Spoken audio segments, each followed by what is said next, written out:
Alright, before we get started, briefly, I wish to apologize that I was not able to watch TNA Impact and then do a review of it. I was actually in a lot of pain.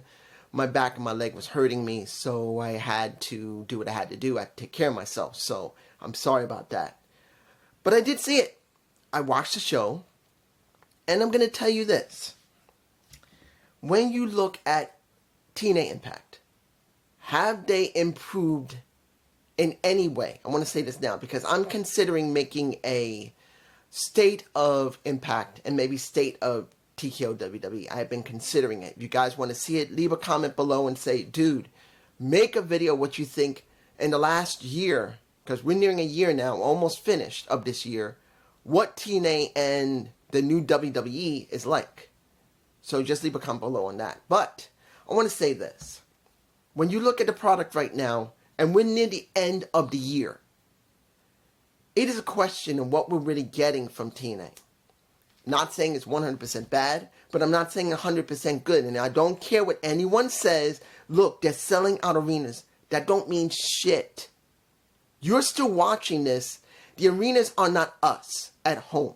We still have to consider what we're getting on screen. And you got to take that into account. It's not just how much money you get, because if that's all that matters, look at AEW. They're still getting money coming in. They're not going broke. But a lot of cases, the work they're doing, because I did watch Dynamite. What the blue fuck was that? You got to understand this. That it doesn't make a difference how much money a company has. It depends on what product they're giving to people at home. People in the arena is one thing. Yes, they can go up to 10, 20,000, maybe even 30,000 people. But they got millions of people watching around the world and in this country. And I'm sorry. You can't just gauge it by that, by their selling out arenas and making merch. Because that was true. Why did WWE just look like garbage even though they were making great amount of money before Vince left? There you go. I'll give it to like this. This was an interesting show. And there was only one thing I really liked. Not saying everything was garbage, just one thing I really, really liked. Let's get to the opening. Marsha versus Alicia Edwards. Now, we all knew what this was going to end up in. We knew Marsha was going to beat Alicia. We knew this. Look, Alicia's been around nearly 17 years. Next year will be 17 years this woman has been working in Impact, TNA. Well, TNA, then Impact, then back to TNA. She has been working with them for years. And I'm not against her. She's been a decent, she's been mainly a decent manager for her husband and other people. And she is not really a great wrestler, but she's been always okay. And she's been a background character in several segments that Impact have done over the years, including Swinger's Palace, which you may not like Swinger, but there were segments that were funny, and she was a part of that. But we are talking about Alicia Edwards trying to do a no DQ match with Marsha Slamovich, which I knew Marsha would hold back a lot because Alicia is not a hardcore wrestler. She just isn't, and it showed. Doesn't mean she didn't try. This is not about if you can try. It's about if you're good at it. And Alicia really isn't good at it. That's just not where her wheelhouse is. She's a good manager that can get people over. She can work in the back and do character development for others and be a background character. She can wrestle okay, but doing a no DQ match or a hardcore match, that's just not where she lies. And it showed in this match, and she tried, but does not mean it was done exceptionally well, and we knew Marsha was going to win. Now, once we saw the Tasha Steele come out in the fight, and then we saw a Jordynne Grace come out, that was not surprising. And now next week at a turning point, we will get a 2-on-3 falls match between a Jordynne Grace and a Marsha Slamovich. I'm sorry. Look, I don't hate Jordynne, you know I love her. I don't hate Marsha, you know I love her. But we're now talking about leaving the only two women that have any viable credibility to do another match. I'm sorry. It's not going to be bad. And the story is not 100% bad either. But we are still talking about the same people doing the same thing again and again and again. And yes, if you can revitalize that very same thing, look at the bloodline. It's been going on for 4.5 plus years that people are still interested in generally the story itself. You can't get away with it. But this is TNA. They don't book that well. And the roster is so small that they keep reusing the same people so many times. That is their major flaw. And it shows. I personally do not want to see Marsha deal with Jordynne Grace again. Not because the story is trash, and not because the match will be bad, because it will not. But it's the same thing again. I want something different, but I'm not getting it. So I'm not really caring that much about this match, even though both of the women would do a good job in it. Next, we got Ash by Elegance versus Jody Threat. This is setting up for them to try and get a tag match. And Ash has now beat, supposedly, Dani Luna and Jody Threat. And I'd rather see Heather Reckless be Heather Reckless, not Heather by Elegance. Because she's always going to be overshadowed by Ash. Look. Heather is cute. Yeah. She's this tall. She's cute. Yeah. Ash is a little taller than her, like this. And boom. That is how they're doing it. Now, mind you, I'm not trying to make this about sex. Ash is very beautiful. So is Heather. But when you look at... Is it Heather or Rachel? I think it's Rachel by... No, Heather. Sorry, mistake. I'm thinking about something else. But when you see this story, I know eventually either Ash is going to turn face or Heather is going to turn face. It is going to happen. Because they're not going to be able to keep this up for very long because of how small the women's division is. And I know I could call it knockouts, but this is like a women's division from WWE. In a sense, they're booking it similarly, that you don't have that many women. You're only spotlighting a few women. In TKO WWE, they have a huge amount of women, but they only spotlight a certain few. Here, you have so few women, you have no choice but to re-spotlight the same women because this is all you got for the knockouts. And that's the problem. Look what happened when the pandemic started. The coof. In 2020, what happened? We had the Knockouts Championship and the Knockouts Tag Champion. We had women doing double duty multiple times, doing tag matches, doing singles matches. Then they're doing eight women and even 10 women tag because they didn't have enough women to fill in the entire division of any of them. And it was so terrible to see the same women doing the same thing over again and over again and over again. And it hurt every story they made. Here, they're still in the same situation. And I know you're going to say, dude, we got extra women there. Well, we haven't seen them with everybody else yet. Look, what did we get? Li Young Lee gets destroyed by Savannah Evans. Savannah Evans now has a match against Brittany, what was her name? Brittany Jade. And she destroyed her. Ling Yang Lee, I believe I'm pronouncing her name wrong, I'm sorry. I'm bad with names until I get used to it. I'd rather call her Xia Li. But Ling Yang Lee did not come out and attack a Savannah Evans, which is good, but we're going to eventually need her to go and attack her. Because that's the only way this is going to work. Because neither woman is going to get over without the other. But there's your problem. Yeah, you got 2 new women, but how many women do you have on the roster right now? You have Rosemary, you have, well, I have to say maybe about 10 or 12 women on the roster, roughly speaking. At least 10 or 12 women. And that includes Jordynne Grace, that includes Marsha, that includes Alicia, that includes, I don't even know what to think of when it comes to Rosemary. I don't see anything great with her because she's done more work over in NXT than she's done in TNA. And yes, she got over on Wendy Chu, but what does that mean? Does that mean she's going after a Marsha Slamovich? Hell no. She'll probably still be doing work for NXT. This is all you got. The only new women we're getting is from NXT, and they're not mainline roster women. They're just women that's being lent out for maybe 1 or 2 times, and that's it. TNA is loving this because they're not paying these women. And you say, well, I'm loving seeing women from NXT and TNA. Well, guess what? You'll keep getting that, but guess what? They'll never mean anything. Don't you care about these women meaning something? Huh?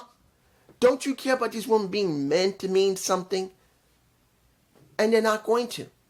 They may get something at an Impact Plus show, or maybe they'll continue it on NXT, but it really doesn't help TNA for them to gain more interest for their Knockouts division when most of the women that are showing up is not even indie women. They're from TNA. I mean, not TNA. NXT. You see, I'm getting pissed. Let's move on.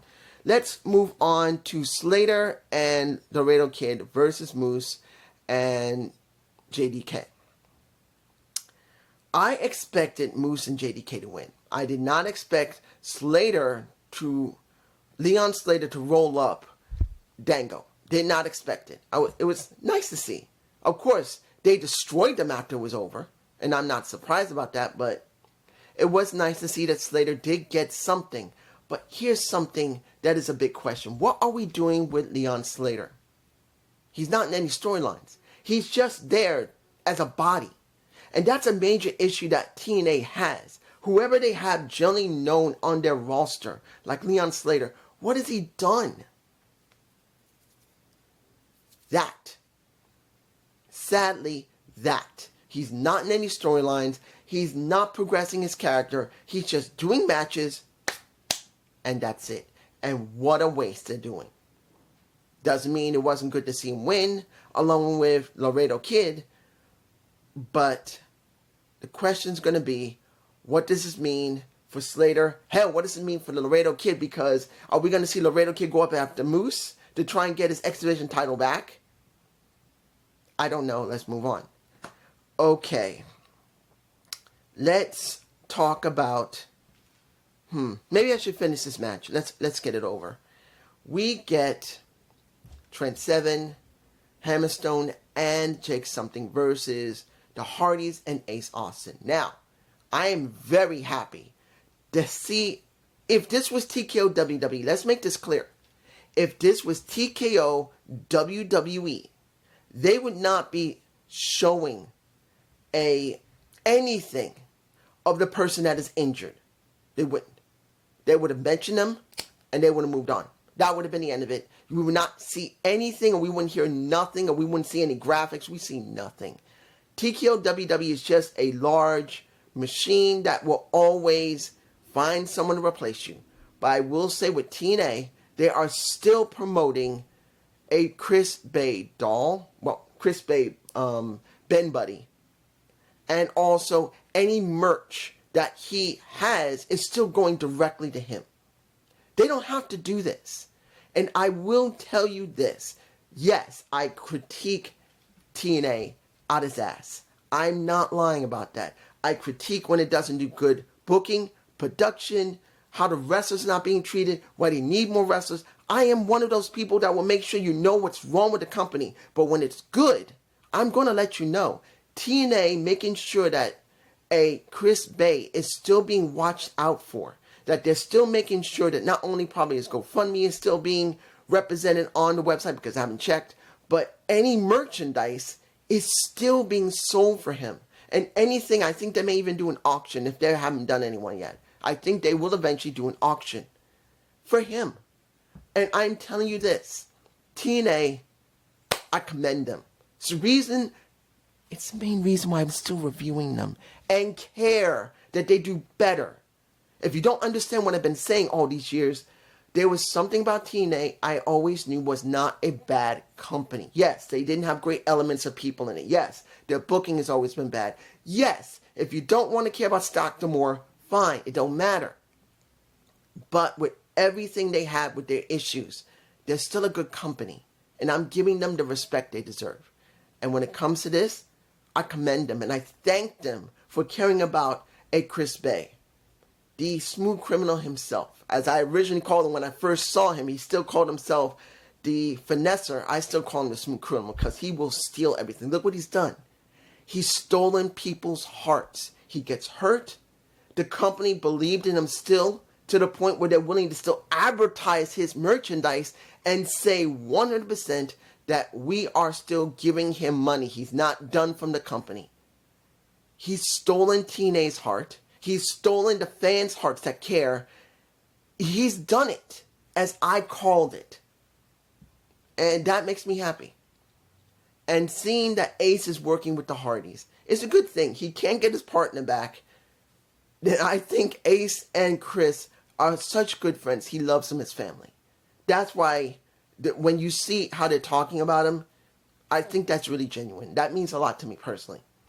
The match was fine, but this was about trying to get Trent Seven over as a heel. And it ended up with a nut shot to Ace and basically nailing him to get the win. And they got the win. Beat up on the Hardys and Ace until we get, what do we get? We get Kushida coming out. We get, how can I say this? When it comes to the Rascal and Kushida, are they bad together? No. Since Kushida's not going to TKO WWE because he's been there already, he did work there. He ain't going back. And he's not going to work with the Motor City Machine Guns until they leave the company or until Kushida's crazy enough to go back there. He's working with the Rascals, which are younger than him, which is actually a good thing because he can pass on his knowledge. Because Wentz and Trey are still pretty young in the business compared to Kushida. Kushida's been around a bit longer than them. Not saying Kushida's been around an extreme long time, but as far as I know, he's been around longer than them. And it's good to see that they are working with someone that he may not speak much English, but doesn't mean that he can still give them something. So it's good to see they are together. And the thing that I care about the most.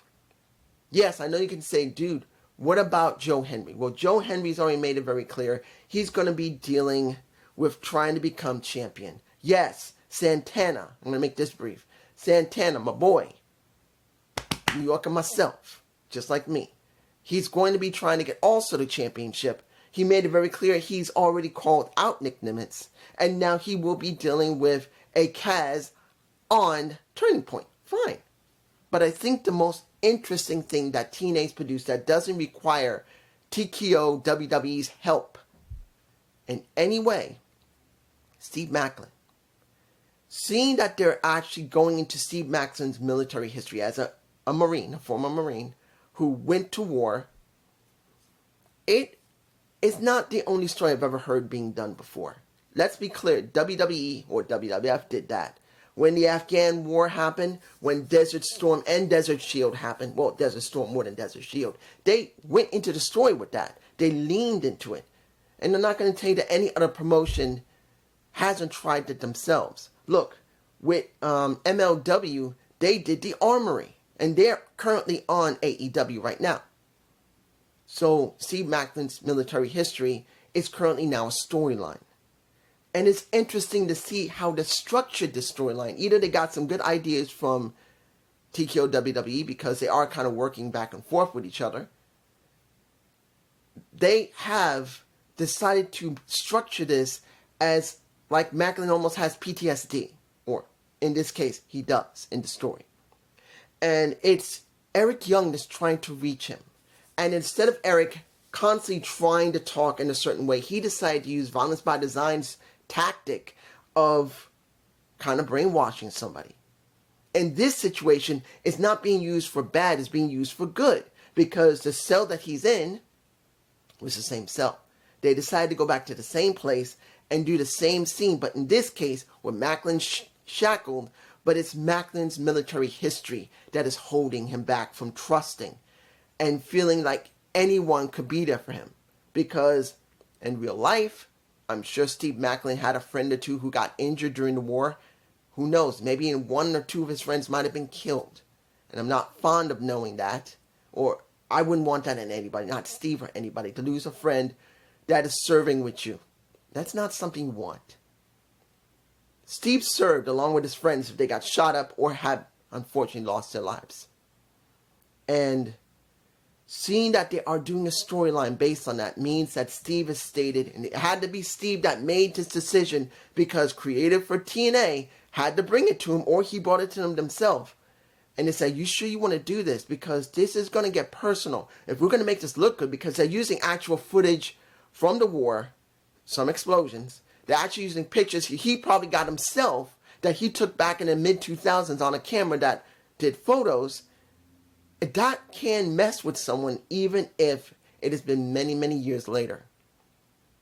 So Steve doing this, whether he came up with it or they came up with it, I commend him. It's not easy for people to want to go down that road and start trying to bring up some of those emotions that can be related on television.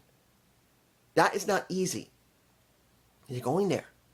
This is, I must state, the best story TNA has. You may not agree with me, of course. You're going to think more about Joe Henry. You're going to think more about what's going on with Jordan Grace and dealing with Marsha Slamovich. You're going to think about how the stories currently are going to make any sense. But there's only one true story that is literally an emotional one that's real. And it's focused around Steve himself. So I got to commend them for this. I have no idea if they're going to be able to pull it off and that this will mean something. Because I'm glad that's doing something with Santana. I am glad they are making sure that Ace is doing something with the Hardys because he doesn't have Chris with him, which is a real story in itself. When it comes to Jordan Grace, who periodically goes back and forth to NXT. And Joe Henry, for that matter. He'll probably go back sooner or later. But seeing that this is the one story that is not revolving around anything outside, I think it's one of the best they got. But it's just me. Peace.